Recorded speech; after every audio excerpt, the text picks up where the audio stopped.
Jessica paid the cab fare, shoving the scrunched-up tenner at the driver in her haste to get inside as quickly as possible.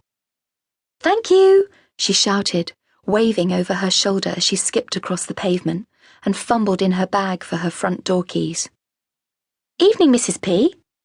Jessica regretted the overfamiliar greeting the second it left her lips. "Got anything planned for Halloween? You can have these if you like." Jessica held out the white plastic vampire teeth that she and Polly had been wearing all afternoon. Her neighbour ignored the offering in Jessica's outstretched palm. "It's Mrs. Pleasant," she uttered, before disappearing inside with a disapproving shake of her head. "Wah, Matt, I'm so sorry. Oh my God, I've had a complete mare," Jessica hollered as she let herself into the house, dropping her handbag behind the front door as she raced along the hallway's stripped wood floor. She came to an abrupt halt in the light, airy kitchen that occupied the glass-roofed extension at the back of their home. Matthew was sitting at the breakfast bar in his dinner jacket, white shirt, and black bow tie. His newly polished shoes resting on the bar of the stool and his glasses on the end of his nose. He was scanning his iPad, reading the day's papers, while sipping on a gin and tonic, infused with plenty of lime. He looked up and sighed.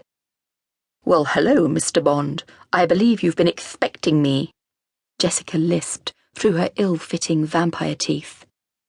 No, please don't be in a huff. I'm sorry, my love. I know you hate being late." Jessica pulled out her teeth and held up both her palms as if she were directing traffic. "I'm not in a huff," Matthew countered, a little coolly, lightly tapping his fingers on the countertop. "You are a little bit, I can tell, because that was funny and you didn't laugh, not even slightly. Plus you have the beginnings of your huff face. But I promise I'll get ready at super speed, and let's see if we can't turn that frown upside down," she grinned. Despite his irritation, Matthew smiled at his effervescent wife as she babbled. "It's not even my fault I'm late. I'm so sorry, baby." Jessica continued as she pulled her cowboy boots from her feet and flung them into a heap in the middle of the floor. "I was out with Polly and Jane in a pub down by the river, and I told them I had to get back for your very important lawyery night thing. And Polly even set an alarm so I could head off in plenty of time. And it was only while we were sharing a massive eaten mess, which was delish, actually, just the right mix of cream and strawberries. Anyway," she swallowed, "Jane asked what I was planning on wearing tonight, and I remembered I'd sent my dress to the cleaners and hadn't collected it, so I left, didn't even pay my share, which no doubt Polly will slate me for, even though she never gave me the money for Max and Drew's civil partnership gift. Do you remember? The ugliest teapot in the world that we got from Greenwich Market. Well, we were supposed to go halves with Polly. Anyway," Jessica rolled her hand in the air, "I hailed a cab, but when I got to Mayflowers on the Goldhawk Road, guess what?" Jessica finally drew breath as she slipped out of her jeans and flung them inside out over the back of a dining chair, before shrugging her arms from her jersey and tossing it over her head. "They were closed," Matthew offered as he powered down his iPad and decided instead to watch his wife strip in the kitchen.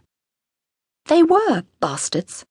And I just accidentally called our neighbour Mrs. P, and I don't think she was that chuffed. Oh, I need a drink. Do you think I have time for a quick one?" The hands of the kitchen clock were quickly making their way towards 7 p.m, which was precisely the time they needed to leave in order to make the banquet at the Guildhall that started at 7:45. Jessica looked at the clock guiltily and pulled out a 3/4 full bottle of Pimm's and a chilled litre of lemonade from the fridge.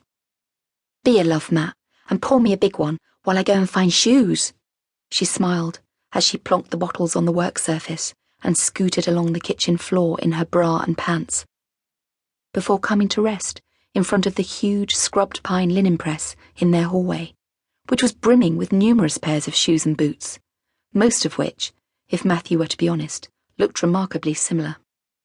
"Oh, come to Mama, you little beauties!" Jessica bent over and dug deep into the closet, withdrawing with a pair of beautiful